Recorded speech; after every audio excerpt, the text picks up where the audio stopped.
안녕하세요. 일신사입니다. 저희 채널에는 신박한 사연들이 많이 있으니 많은 분들의 구독 부탁드립니다. 이번 사연은 스니님 자매의 외모를 비하하던 시무와 시누이의 코를 납작하게 만들어 주었다는 사연인데요. 대박 사이다네요. 함께 보시겠습니다. 안녕하세요. 얼마 전에 제 동생 결혼식에서 저희 시어머니와 신우가 놀라 뒤로 넘어갈 뻔했던 것이 너무 사이다여서 이렇게 일신사에 글 보내요. 동생 결혼식 후에 시댁에 가서 한 번 더 시어머니와 신우 염장 좀 질러주고 왔습니다. 신랑도 저에게 신우가 자기 동생이지만 참 재수없었는데 말 잘했다고 하면서 고소하다고 했어요. 시어머니와 신우는 저와 제 여동생이 통통하다고 말이 참 많았습니다. 저는 키가 158인데 몸무게는 60kg 나가요. 제 동생은 저보다 키가 5cm 정도 큰데 몸무게는 아마도 저와 비슷할 거예요. 시어머니와 신우는 제 동생이 그렇게 뚱뚱해서 시집은 어떻게 가겠냐고 하던 사람들이었습니다. 저는 사람들 보기에 따라 뚱뚱하다고 할 수도 있고 통통하다고도 할 수도 있는 몸매죠. 신랑은 키 180에 호리호리한 체형입니다. 현재의 제 상태가 자기는 좋다고 살 빼지도 말고 더 이상 찌지도 말라는 사람이에요. 신랑은 쭉쭉빵빵도 좋기는 하지만 요즘 쭉쭉은 흔해도 빵빵까지 갖춘 여자는 드물다고 하면서 암튼 자기는 마른 여자 별로라고 했습니다. 그래도 저는 건강과 내 자신감을 위해서 항상 살을 빼고 싶어요. 퇴근하면 저녁을 먹은 후에 밖에 나가 1시간 정도 빨리 걷기를 하고 옵니다. 야근을 하는 날과 주말에는 건너뛰는 경우가 있기는 하지만 꾸준히 하고 있습니다. 신랑이 자꾸 야식 먹자고 꼬셔서 넘어가는 경우가 가끔 있는데 맛있게 먹으면 0칼로리라고 신랑과 얘기하며 맛있게 먹습니다. 야식을 먹고 나서 마음속에 밀려드는 후회와 반성을 애써 외면하는데 그거 외면하기 쉽지는 않아요. 저는 30대 중반 아이 둘 있는 여자입니다. 현재는 둘째 낳고 육아휴직 중이에요. 2달 뒤면 복직이네요. 아이 둘 낳고 이 정도 살찐 건 괜찮다고 주변에서 말해주지만 워낙 신랑이 날씬해서 비교되는 것 같아 살을 빼고 싶은 마음이 더 드는 것 같습니다. 이렇게 말하면 제가 아이 낳고 살이 불어난 것 같이 들리실 수도 있겠네요. 이건 비밀인데 저 고등학교 때부터 이 몸매였어요. 시댁 식구들은 모두 날씬합니다. 아버님은 배가 조금 나오신 정도이고 시어머니와 시누이 모두 마른 체형이에요. 신우는 마른 체형을 유지하기 위해 관리도 열심히 합니다. 함께 밥을 먹을 때 보면 신우는 반 공기도 안 되게 먹어요. 군것질도 별로 안 하는 것 같고요. 신우는 키가 165 조금 넘습니다. 신우는 몇 군데 고쳐서 평범한 얼굴인데 자기 외모에 대해 굉장한 자신감을 가지고 있어요. 제가 보기에는 키 좀 크고 마른 평범한 여자인데 신우는 자기가 늘씬하고 예뻐서 남자들에게 인기가 많다고 항상 자랑을 했습니다. 제 여동생과 신우는 동갑이에요. 신랑과 연애 때부터 제 여동생과 신우를 함께 만나서 놀기도 하고 그래서 제 동생과 신우는 둘이 사돈간이지만 격없이 친구처럼 지내왔습니다. 한때는 가끔 각자 남친 데리고 함께 만나서 놀기도 하고 그러더군요. 신우가 28살 때 사귀던 남자와 결혼 얘기가 나왔는데 시어머니와 신우는 엄청 자랑을 했습니다. 남자가 잘생기고 돈도 잘 벌고 성격도 시원시원하다고 저를 만나기만 하면 자랑을 했어요. 근데 제가 보기에는 신우 남편 키만 큰 사람이거든요. 키 크고 마른 체형에 중견기업 다니는 사람인데 성격은 좀 좋긴 해요. 성격이 좋으니 우리 신우처럼 예민한 여자랑 살겠죠. 시어머니와 신우는 가끔 저와 제 동생이 살이 쪘다고 한심하다는 듯이 말하곤 했습니다. 요즘 젊은 사람들 안 먹고 노력해서 날씬하게 살던데 뭘 그렇게 먹어대냐고 말하곤 했죠. 틀린 말은 아니니까 기분 나빠하지는 않았습니다. 그런데 같은 말을 해도 기분 나쁘게 하는 사람들 있잖아요. 저희 시어머니와 신우가 딱 그런 사람들이에요. 항상 결론은 시어머니와 신우는 날씬하고 예뻐서 잘났고 저와 제 동생은 뚱뚱하고 못났다는 말을 하면서 희열감을 느끼는 것이라는 생각이 들어서 좀 기분이 나쁜 적이 많았네요. 신우와 신우 남편이 제가 보기에는 그냥 평범한 남녀가 만나 결혼하는 것인데 언젠가 한번 시어머니는 무슨 세기의 훈남 훈녀 커플이 결혼하는 것처럼 말씀을 하시더라고요. 저는 신우와 동갑인 제 동생도 분발해서 얼른 시집 가야겠다고 했더니 저희 시어머니 말, 그렇게 뚱뚱해서 어떻게 시집을 가니? 이러시고 신우는 옆에서 여자가 다른 거 있나? 일단 예뻐야지. 이러더라고요. 신랑이 시어머니와 신우에게 자기 처제에 대해서 그렇게 말한다고 좀 뭐라 했어요. 시어머니와 신우는 비웃으면서 틀린 얘기도 아닌데 왜 네가 발끈하냐고 하더라고요. 신우는 결혼을 해서 시댁 근처에서 살고 있습니다. 그런데 작년에 제 동생이 결혼을 한다고 하더군요. 제부는 예전부터 저와 신랑도 몇 번 만났던 사람이었어요. 평범한 회사원이라고 알고 있었습니다. 그런데 친정엄마가 동생이 신혼여행을 유럽으로 간다고 하더라고요. 한 번뿐인 신혼여행이라 좀 무리를 하나 보다 했어요. 그리고 얼마 뒤에 동생이 신혼집을 구했다고 하는데 강북의 최고가 아파트 40평대라고 하더군요. 엄마 얘기를 들어보니 제부네 부모님이 준재벌이라고 하는데 제부 이미지랑 재벌집 아들이랑은 영 안 어울리는 거예요. 친정에 갔을 때 제부가 놀러 왔는데 제가 제부한테 물어봤어요. 그렇게 부잣집 아들인지 몰랐다고 하면서 내 동생 어디가 그렇게 좋아서 결혼을 하냐고 물었는데 제부는 제 동생과 사귄 지 오래되었고 결혼할 나이가 돼서 결혼하는 것이라고 간단히 대답하더군요. 그리고 제부 하는 말이 제 동생만큼 얘기 잘 들어주고 본인 속마음을 터놓을 수 있는 사람이 없다고 했습니다. 그리고 자기가 좀 부정적인 성격인데 제 동생은 항상 긍정적으로 말해주어서 함께 있으면 긴장감도 풀리고 마음이 편하다고 하더라고요. 이런 사람과 함께 살면 평생 행복할 것 같아서 자기는 행운아라고 했습니다. 신랑이 제부에게 재벌집 아들인 것을 왜 지금까지 말 안 했냐고 진작 알았으면 자기가 제부에게 형이라 불렀을 거라고 했더니 저희 아빠 커피 마시다 뿜으시고 살에 걸리셔서 한참 기침하셨어요. 제가 동생에게 둘이 있을 때 혹시 너네 시댁에서 반대 같은 것은 없었냐고 물었는데 그런 거 없었는데 땡땡이네 가면 시부모님이랑 그냥 재밌게 놀아. 별 생각 없이 이렇게 말하더라고요. 착한 내 동생 결혼 정말 축하한다고 말해주고 신랑은 계속 제부에게 앞으로 형이라고 부르겠다고 하고 이런저런 얘기하며 재밌게 놀다 왔어요. 얼마 전에 동생 결혼식이 있었습니다. 신우는 동생과 친구처럼 지냈던 사이라서 제 동생 결혼식에 왔어요. 시어머니도 오셨고요. 호텔 예식장이었는데 코로나 때문에 하객들은 식당에서 식사를 하면서 화면으로 결혼식을 보게 돼 있더라고요. 동생 시아버지께서 사업을 하시는 분이라 하객이 많을 것 같아서 그곳 예식홀 몇 개를 예약했대요. 식당 자리 확보하려고요. 하객들 중에서는 TV에서 자주 보던 국회의원도 있었고 연예인도 몇 명 있었습니다. 저희 시어머니와 신우 놀라서 뒤로 넘어갈 뻔했어요. 처음에 제 동생이 호텔 결혼식장에서 결혼한다고 했을 때 뭘 그렇게 무리하냐고 시어머니가 말씀하셨거든요. 그리고 저는 동생 시아버지를 잘 모르는데 저희 아버님이 동생 시아버지가 유명한 분이라고 하시더라고요. 결혼식 끝나고 식당으로 갔는데 시어머니와 신우는 궁금한 게 많아서 난리였어요. 동생과 제부가 어떻게 만났냐서부터 시작해서 이것저것 정신없이 묻는데 저는 듣는 둥 마는 둥 하고 신랑과 하이파이브 하며 서로에게 파이팅 해주고 신나게 음식 갖다 먹었습니다.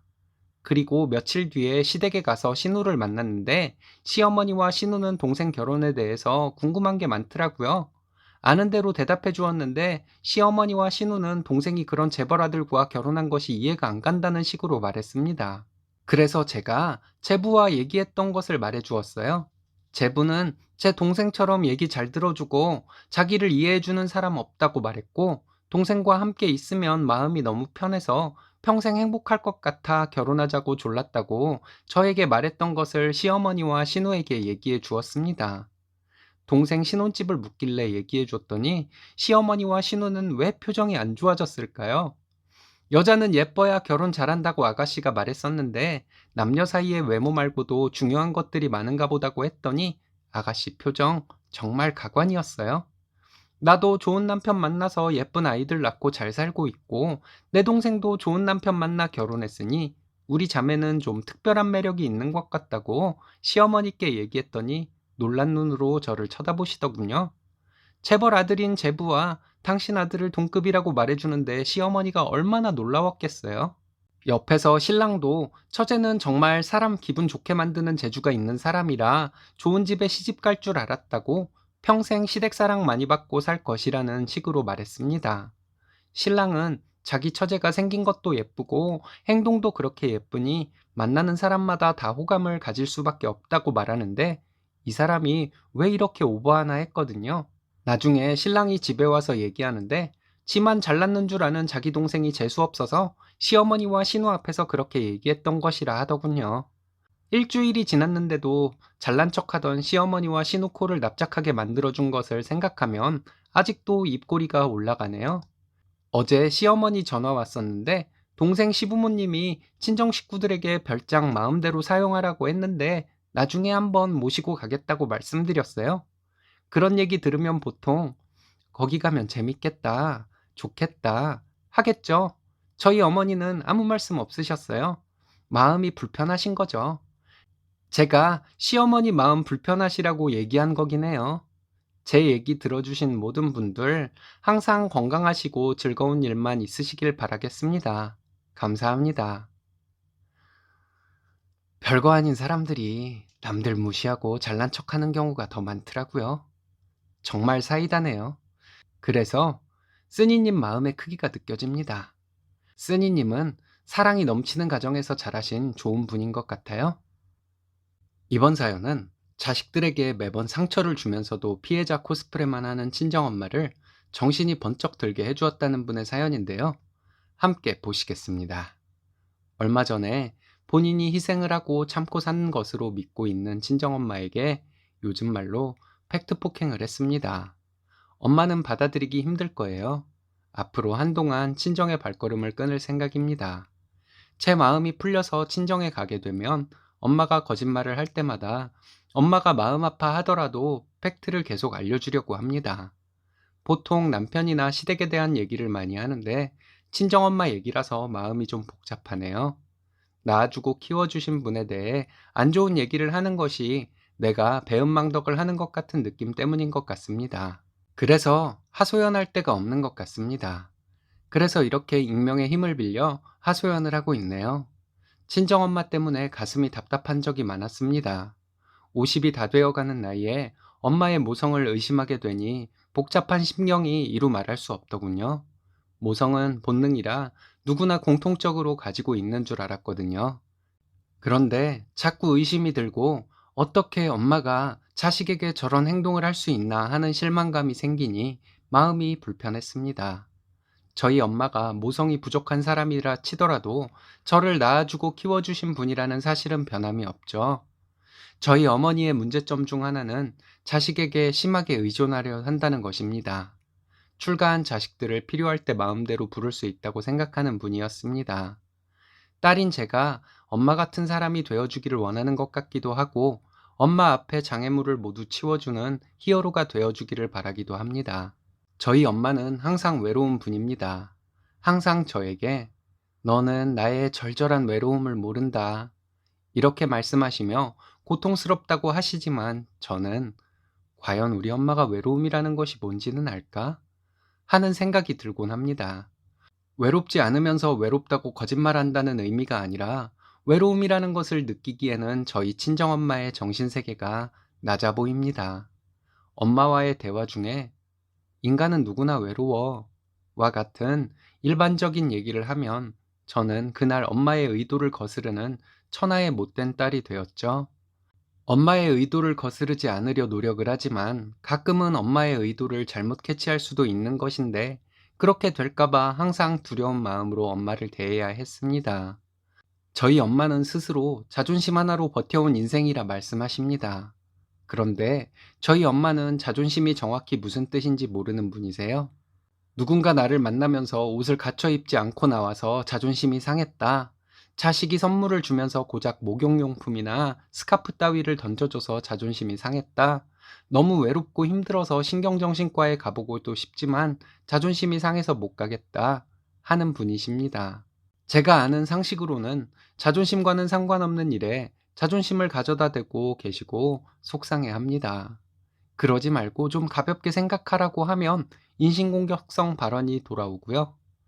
저희 엄마는 큰아들과 10년 넘게 의절한 채 지내고 있어요. 별것도 아닌 일로 사이가 틀어졌는데 오빠네가 사과드리고 관계를 풀어보려 해도 엄마는 성에 차지 않는다고 번번이 오빠의 사과를 거절했습니다. 그때도 저희 엄마는 자존심을 내세웠습니다. 내 자존심은 어떡하라고 그렇게 어물쩍 대충 넘어가려고 하냐고 하셨어요? 저는 딸로서 개거품을 물고 큰오빠네, 특히 큰올케를 욕했어야 했는데 그렇게 하지 않았다는 이유로 엄마로부터 비난과 원성을 샀었습니다. 잘못도 없는 올케를 욕할 수는 없잖아요. 그런 와중에 중재하려고 했던 저는 무조건적으로 엄마 편이 되지 않았다는 비난을 엄마로부터 들어야 했습니다. 엄마 편을 들기가 솔직히 무서웠습니다. 제가 엄마를 편들어서 말하면 엄마는 제가 한 말을 올케에게 바로 전화해서 말했거든요. 때리는 시어머니보다 말리는 시누이가 더 밉다는 말 속에 나오는 얄미운 시누이가 바로 저였을 것이라는 생각이 듭니다. 엄마의 얘기를 들어보면 저는 항상 올케들 편에 서 있으면서 엄마에게는 고약하게 구는 못된 딸이었습니다. 엄마는 저에게 엄마 편을 들고 따지지도 않고 올케를 몰아세우며 내 엄마에게 희생하라고 아각대는 시누이 역할을 기대하셨나 봅니다. 결과적으로 저희 엄마는 큰아들 내외는 안 보고 살고 있어 손자들도 못 보고 살고, 작은아들은 가끔 만나지만 작은 며느리는 안 보고 그 손주도 안 보고 살고 있습니다. 저는 친정과 멀리 살아서 전화통화나 하며 가끔이나 친정에 가곤 했습니다. 제가 자주 찾아오지 않는다고 제 결혼식 때 찍은 사진들을 버렸다고 하셨죠? 자주 못 만날 바에는 만나고 나서 더 힘들어지니 차라리 보지 말고 살아야 한다는 말을 언젠가 하시더군요. 언젠가부터 엄마에 대한 생각이 재구성되기 시작했습니다. 지금까지 믿고 있던 것들이 산산조각이 나서 힘든 시간을 보내기도 했는데 개념을 새로 정립하는 과정이 쉽게 되는 것은 아니더군요. 혼자만의 잘못된 믿음을 자식들에게 세뇌시킨 엄마가 원망스러웠습니다. 언젠가 저는 알게 되었어요. 엄마는 우리를 위해 이혼하지 않고 참고 사신 것이 아니라 엄마 스스로 이혼을 원하지 않았던 것을요. 항상 엄마는 내가 누구 때문에 마음 안 맞는 남편과 참고 살았는데 너희들이 그걸 몰라주고도 자식이라 할 수 있냐? 이렇게 말하면서 자식들에게 희생자 코스프레를 했습니다. 저는 점점 엄마에게 지쳐갔습니다. 상대가 어떤 상황에 처해서 어떤 감정 상태를 가지고 있든 본인의 감정과 본인이 중요시 여기는 이슈를 들이대는 것이 무엇보다 중요하다는 엄마의 태도에 힘들었습니다. 제가 결혼식 때 울지 않고 웃었다고 부모를 떠나면서 울지 않는 신부는 세상에 너 하나일 것이라며 두고두고 비난을 하셨죠. 큰오빠가 결혼하고 이듬해에 작은오빠가 결혼한다고 했을 때 엄마 마음은 생각도 하지 않고 어떻게 바로 다음 해에 결혼을 하겠다고 할 수 있느냐고 난리를 치셨습니다. 큰올케가 첫 손자를 낳았을 때 저희 엄마는 아, 내가 할머니가 됐다니 정말 슬프구나, 이런 마음에 취해 아기를 보러 병원에 가지 않아서 올케와 안사돈께서 병실에서 함께 울었다는 얘기를 나중에 들었습니다. 자식 낳아보면 부모의 마음을 이해하게 된다고 하는데 저는 오히려 엄마가 되고 나서 엄마를 더 이해할 수 없게 되었습니다. 아직 나이가 덜 먹어서인지는 모르겠지만 나이가 들어가면서 더더욱 엄마를 이해할 수 없는 것은 마찬가지네요. 살다 보면 정말 기가 막혀 말이 안 나오는 사연을 가진 사람도 꿋꿋하게 이겨내고 잘 살던데 엄마 정도면 마음먹기에 따라 무난하게 살아온 인생인데 뭐가 그리 세상에서 가장 불행한 여인으로 보여져 모든 사람들에게 보살핌과 사랑을 받고 싶은지 모르겠습니다. 행복하게 잘 사는 듯이 보였던 딸인 제가 최근에 이혼 소송을 했습니다. 딸이 이혼한다고 하면 잘했다고 할 부모가 있을까 싶지만 저희 엄마는 제가 아는 사람 중에서 저에게 가장 상처를 주시더군요. 이혼 소송 중에 엄마 집 근처로 이사를 올 것이냐 물으시길래 아직 모르겠다고 했더니 그 먼 곳까지 끌려갔다가 이혼까지 하고 거기 남아서 살고 싶냐고 하시더군요. 딸인 저의 불행을 함께 아파하기보다는 둘이나 있는 아들들에게 외면당하고 있는 엄마가 딸에게라도 의지하려는 계산을 본 것 같아 뭔가 모를 묘한 기분이 들었습니다. 그 이후에 엄마에게 연락을 하면 너만 아니면 내가 살겠는데 너무 힘들다. 왜 노력해보지도 않고 이혼을 하느냐 하며 저를 원망하셨어요. 18년을 노력했는데 왜 알지도 못하시면서 이런 막말을 하시는지. 결정적으로 엄마는 땡땡이도 이혼하게 될 텐데 그게 문제다, 이러셨습니다. 10대인 손녀에게 그게 할 말인가요? 너무 화가 나서 보통 어미가 이혼을 망설이는 이유 중 가장 큰 것이 자식 때문인데 어떻게 내 자식에 대해 그렇게 말할 수가 있냐고 했더니 세상 사람들 흔히 하는 말을 했을 뿐이라고 표정 변화 없이 말하더군요. 남의 일에 아무렇게나 떠들어대는 세상 사람들하고 엄마가 같아도 되는 것이냐고 했더니 제가 너무 예민해서 힘들다고 피해자 코스프레를 했습니다. 이혼 가정에서 자란 아이가 나중에 이혼 예정자라면 나는 왜 자식들은 안중에도 없고 본인만 우선인 엄마 밑에서 자랐는데 이렇게 자식을 위할 줄 아는 엄마가 된 것이겠냐고 했습니다. 엄마는 항상 아빠를 흉봤지만 아빠는 엄마가 자식들 앞에서 아빠를 흉봐서 자식들과 관계가 멀어진 것을 알면서도 참고 묵묵히 일하며 사셨다고 말했습니다. 엄마로 인해 상처받은 아빠, 오빠들, 올케들의 마음은 이제 어떻게 해도 되돌릴 수 없을 것이라고 말했습니다. 처음으로 이렇게 대놓고 얘기를 했던 것이고 엄마도 처음으로 진실과 마주하는 순간이었을 거예요. 엄마는 계속 본인이 피해자라는 주장을 펼치더군요. 제 딸아이가 엄마, 할머니는 불쌍한 사람이고 싶은 것 같아, 이렇게 말하는데 이렇게 어린아이도 엄마의 본 마음을 꿰뚫고 있는데 엄마만 잘 모르고 있다고 말했습니다.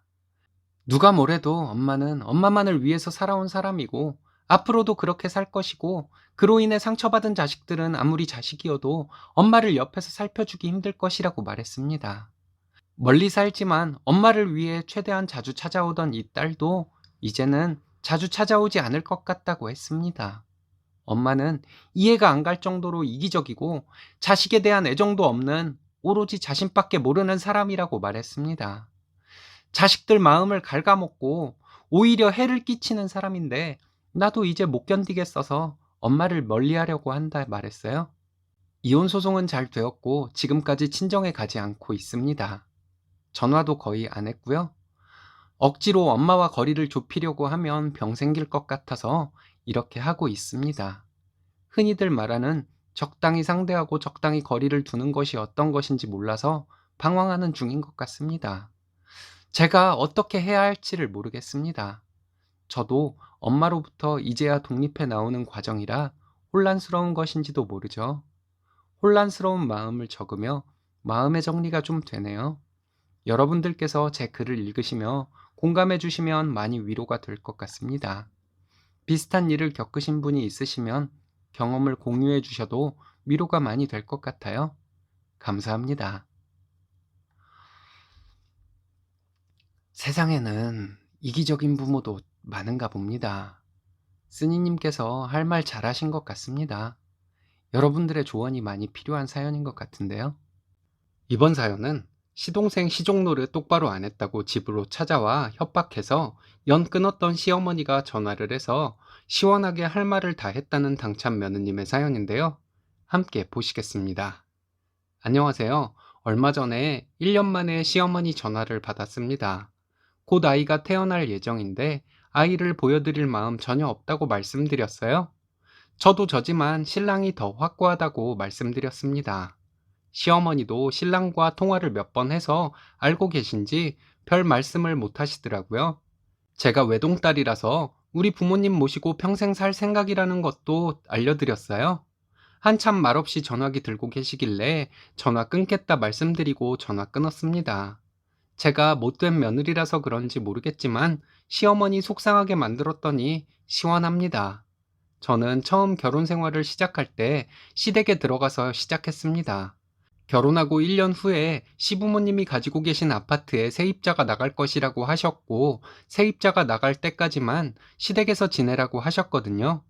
결혼 전에 봤던 시어머니는 말도 잘 통하고 다정하신 분이라 같이 살아도 괜찮을 것 같았어요. 시부모님을 모시고 사는 것이긴 했지만 시부모님 댁에 얹혀 사는 것이라 생각했기 때문에 저희는 생활비를 드리겠다고 말씀드렸는데 시어머니는 너희 돈 모으라고 하시며 받지 않으셨습니다. 정말 감사했죠. 그런데 살다 보니 시어머니는 시자의 본색을 드러내셨습니다. 처음에는 시어머니가 시집살이를 너무 호되게 당하셔서 제게는 절대 그런 것 없을 것이라고 하셨어요. 하지만 점점 시집살이가 심해졌죠. 저희 결혼하고 8개월 정도 뒤에 시부모님 사정으로 두 분은 다른 지역에 계시고 저희 부부와 미혼인 시동생 셋이 살고 있었습니다. 처음에는 시동생과도 사이가 좋았고 시동생이 막내티가 나는 살가운 성격에 제게 잘 하기도 해서 저도 제 나름 밥도 잘 챙겨주었습니다. 살고 있는 집이 복층이라 시동생과 생활 공간은 달라도 청소 빨래 등도 전부 제가 해주었어요. 하지만 시간이 지날수록 어긋나기 시작했습니다. 호의가 계속되니 당연시 여겨지는 것인지 제가 위층에 신경을 조금만 안 써도 시어머니에게 전화가 왔습니다. 잔소리 하시려고 전화를 하신 것이죠. 음식물 쓰레기 내다 버리는 것은 신랑이나 시동생이 했었는데 시어머니는 그것도 누구 시키지 말고 제가 하라고 하셨습니다. 시동생은 언젠가부터 자기가 먹은 그릇들 정리도 안 하고 쓰레기 정리도 하지 않았습니다. 빨래도 그냥 휙휙 벗어 던져 놓는데 저더러 치우라는 것인지 보자 보자 하니 제가 무슨 식모가 된 기분이었어요. 게다가 시동생이 엄청 꼴초인데 꼭 저희 방 창문 쪽에서 담배를 피워서 방에 담배 냄새가 다 들어오고 시동생이 근처에만 있어도 담배 냄새 때문에 짜증이 났습니다. 나이가 어린 것도 아니고 시동생 20대 후반이에요. 그런데 제가 어린 아들을 챙겨주는 것처럼 챙겨줘야 하는 것 같았습니다. 서로 마음이 틀어질 대로 틀어져 있는 상황에서 시어머니가 오랜만에 집에 오셨는데 보자마자 저에게 화를 내시더군요. 제가 시동생 괘씸해서 일부러 안 빨고 내버려둔 빨래가 있었거든요. 그것을 보시고는 빨래도 제때 안 하냐? 음식물 쓰레기 모아두지 말아라. 너네끼리 밥 먹지 말고 시동생 좀 챙겨라 등등 잔소리를 시작하셨습니다. 이런 잔소리는 전화로도 원래부터 들어왔던 것이었는데 막상 마주보고 소리까지 지르시며 하시니 저도 못 참겠더라고요. 1시간을 잔소리를 하시는데 그 잔소리 다 듣고 저도 기분 나빠서 방에 틀어박혀 있었어요. 그랬더니 시어머니는 나오라고 하시더니 기분 나쁜 것이 있으면 말하라 하더군요. 본인 아들들을 위한 하녀가 되지 않으면 가만히 있지 않겠다고 결심하신 분에게 제가 할 말이 뭐가 있나요? 달라질 것도 없을 것 같아서 기분 나쁜 것 없다고 했습니다. 그랬더니 계속 얘기를 해보라 하셨습니다. 제가 얘기를 하면 제가 잘못 생각하고 있는 것이라고 윽박지를 것이 뻔한데 제가 얘기해봐야 무슨 소용이 있겠냐고 말씀드렸습니다. 안 그럴 테니 얘기를 해보라 하더군요. 그래서 음식물 쓰레기나 다른 쓰레기 생기는 족족 바로 실랑시켜서 내다 버리고 밥은 시동생이 먹고 싶을 때 먹도록 반찬이랑 다 해놓았는데 시동생이 안 먹은 것이라고 말했습니다. 저희가 밥 먹는 시간과 시동생이 먹는 시간이 다르고 출퇴근 시간이 다른데 제가 굳이 밥상을 차려줘야 하는 것이냐고 말씀드렸어요. 저보고 그렇게 얘기하라고 하셔서 얘기를 한 것인데 다 듣지도 않으시고 서운하다고 하셔서 더 할 말이 없더라고요. 시어머니는 시할아버님 변 묻은 팬티를 손빨래했던 얘기부터 시작해서 시동생들 시누이들 뒤치다꺼리한 얘기까지 별 얘기를 다 하셨어요. 당신께서 그렇게 사셨다고 해도 저까지 그렇게 살라고 하시는 것은 너무한 것이라고 말씀드렸는데 신랑은 옆에서 가만히 있더라고요. 그리고 시어머니는 계속 저에게 말대꾸를 한다고 하시면서 서운하다는 말만 하셨습니다. 그러다가 결국 신랑 보고 대출받아서 집 나가라는 말씀을 하시더군요. 여기서 신랑도 폭발한 것 같아요. 신랑이 시어머니께 동생은 아픈 손가락이고 본인은 무슨 남의 자식이냐고 하면서 화를 냈습니다. 제가 시어머니께 그랬어요. 내 남편은 성격이 무던하고 불평불만을 안 하니까 막대해도 되는 아들이고 시동생은 예민하고 원하는 것은 시어머니 들들 볶아서 다 얻어내는 아들인데 누굴 더 위해줘야 하는 것이냐고 따졌습니다. 어머님도 시동생에게 들들 볶여서 힘들다고 저에게 하소연을 한 적이 한두 번이 아니신데 어머님도 감당 못하는 아들을 저에게 어떻게 하라는 것인지 저는 받아들일 수가 없다고 했어요. 저도 저희 집에서는 손빨래 한 번 안 하고 자란 귀한 외동딸이고 지금도 저희 아빠는 저만 보면 어쩔 줄 몰라 할 정도로 저를 예뻐하는데 내가 왜 시동생의 시녀로 시어머니의 하녀로 살아야 하는지 모르겠다고 이대로 계속해야 하는 결혼 생활이라면 안 하겠다고 말씀드렸습니다. 신랑도 시어머니에게 대출받아 나가라 하시니 그렇게 하겠다고 나중에 저 새끼한테 효도 많이 받으시고 사시라고 소리를 질렀습니다. 시어머니는 신랑에게 마누라 치마폭에 쌓여서 엄마도 몰라본다고 한탄을 하시며 우시더군요. 신랑은 시어머니께 어쨌든 우리는 저 새끼 종로를 탈 마음 전혀 없고 곧 대출을 받아서 전세든 월세든 얻어서 나갈 테니 그렇게 아시라고 했습니다. 그리고 저와 함께 나와서 친정으로 왔어요. 친정 부모님께 전부 설명해 드리고 우리 집 구할 때까지만 있겠다고 했는데 저희 부모님은 천천히 구해보고 만약 저희가 불편하지 않으면 함께 살아도 좋다고 하셨습니다. 그래서 친정에 들어온 지 1년 가까이 되었어요. 친정에 와서 살면서 임신이 되어 예정일이 2달 남았습니다. 신랑에게는 시어머니가 전화를 몇 번 하셨었나 봐요. 신랑이 계속 시큰둥하게 전화를 받으니까 저에게 전화를 하셨던 것 같아요. 저에게 그렇게 너희 성질대로 다 하고 나가니까 시원하냐고 하더군요. 저희 성질대로 한 것 전혀 없고 어머니께서 집 가지고 저희를 협박하셔서 견디지 못하고 나온 것뿐이라고 말씀드렸습니다. 신랑과도 미련 없이 이혼하려 했는데 저를 따라 나와서 저희 부모님께 아들 역할 잘 하고 성실하게 살고 있어서 제가 사람 하나는 잘 본 것 같다고 말씀드렸네요. 출산 예정일은 언제냐고 물으시더군요. 예정일 알려드리고 저희 아이는 친정부모님 도움받아가며 저희가 잘 키울 것이니 걱정 마시라고 말씀드렸어요. 저희 부모님이 아기 태어나면 도움 많이 주실 것이고 사랑 많이 받고 자랄 것이라고 말씀드렸습니다. 그래도 아기 태어나면 당신들 보여주러 와야 하는 것 아니냐고 하시더군요. 그런 얘기 저는 신랑에게 입도 뻥끗하지 못할 것 같다고 했어요. 신랑에게 그런 얘기 했다가는 엄청 화낼 것이 뻔하고 우리 부부 사이도 안 좋아질 것 같다고 말씀드렸습니다. 처음에는 집어들 때까지만 여기에서 신세지겠다고 들어온 것인데 저희 부모님과 신랑이 다행히 잘 맞아서 지금까지 잘 살고 있으니 걱정 마시라고 말씀드렸어요. 안 그래도 제가 외동딸이니 평생 저희 부모님 모시고 살려고 생각 중이라고 말씀드렸습니다. 시어머니 아무 말씀 없으시더군요. 전화로 시어머니께 하고 싶던 말 다 했더니 좀 시원하네요. 저희 결혼 전에 시부모님께서 먼저 1년만 함께 살고 바로 분가시켜 주겠다고 하셨던 것이었어요. 그래서 저희 부모님께서도 섭섭하지 않게 예단했고요. 결혼 전에 저희 부모님께서 시어머니 뵙고 나서 제가 고생하고 살지는 않겠다고 말씀하셨을 정도였습니다. 그런데 막상 시부모님과 함께 살다 보니 부딪히게 되는 일이 종종 있었고, 그래도 저는 1년만 참자는 생각으로 참고 버텼던 것이었어요. 결혼 전에 말씀하셨던 것이 계속 바뀌고, 나중에는 시어머니와 시동생을 위해 머슴과 시종부부가 되라는 식으로 강요를 하시니 도저히 참을 수가 없었습니다. 지금 와서 후회되는 것이 하나 있는데 시어머니께서 예전에 안 받으시겠다고 하셨어도 생활비 겸 월세 겸 해서 돈을 드릴 걸 그랬다는 것이에요. 함께 살 때도 당신 생각과 다른 의견을 말하기라도 하면 시어머니는 저에게 인신공격을 하시면서 질타하시던 분이세요. 신랑이 나서려고 했는데 제가 그냥 1년만 참자고 했던 것도 후회가 됩니다. 나쁜 분이 아니니 그날 기분이 안 좋으셔서 그러신 것이라고 이해하고 넘어갔던 것이 잘못이었나 봐요. 뭐라 해도 노여움을 타는 법도 없으니 그냥 쟤는 화풀이 대상으로 삼아도 된다고 생각하셨던 것 같습니다. 그리고 내내하며 시키는 대로 하니 당신도 감당하지 못하는 작은 아들을 저에게 떠넘겨도 되겠다고 생각하신 것 같고요. 신랑도 좀 가여운 생각이 들어요. 저희 부모님도 사위 속이 말이 아닐 것이라고 저에게 잘해주라고 자주 말씀하세요.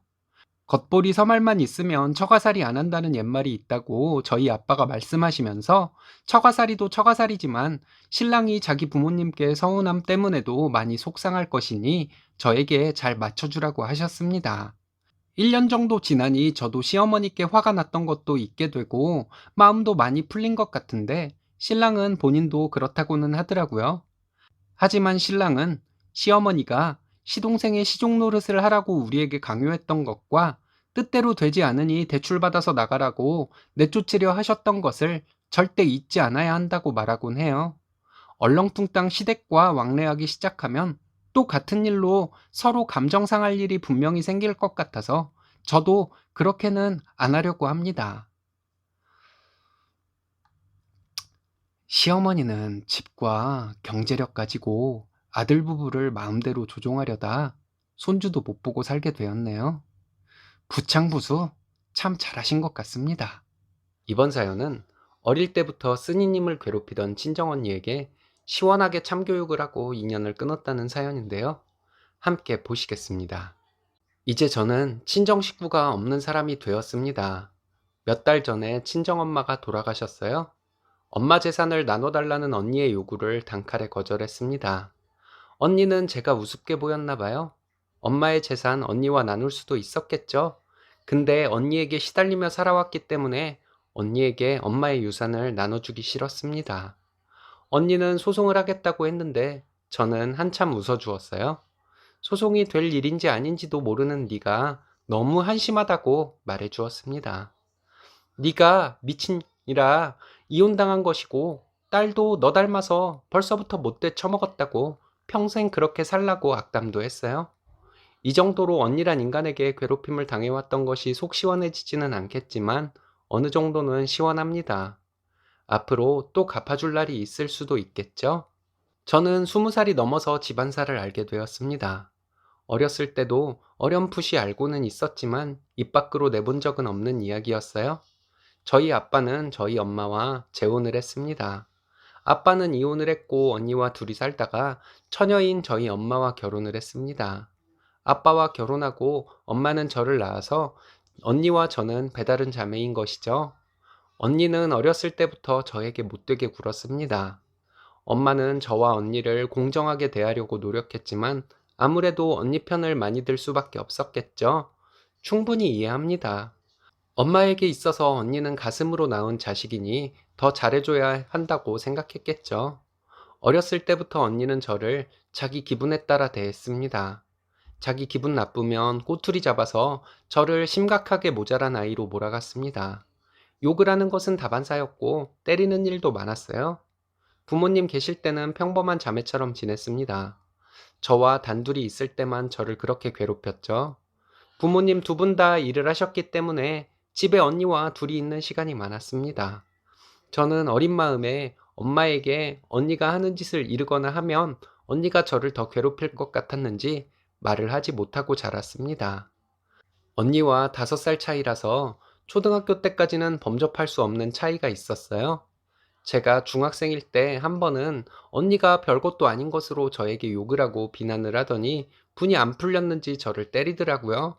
저도 그때 이성을 잃고 언니와 머리끄댕이 잡고 싸웠습니다. 언니가 저보다 키도 크고 덩치도 컸지만 악으로 싸웠어요.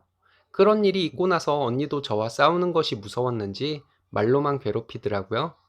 정말 말도 안 되게 자기는 부모님의 딸이고 저는 아빠가 들여온 딸이라고 하면서 괴롭혔습니다. 중학교 2학년 때 언니의 그 말을 믿고 참 많이 괴로워했습니다.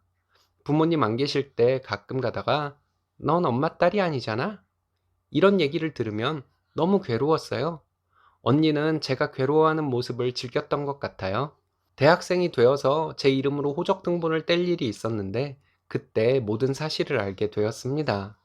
언니가 아빠의 전처딸이라는 것을 알게 되었을 때 언니가 인간 같지 않은 사람이라는 생각이 들었어요. 제가 성인이 되고 얼마 안 되어 언니는 결혼을 했습니다. 그리고 몇 년 뒤에 언니는 이혼을 했어요.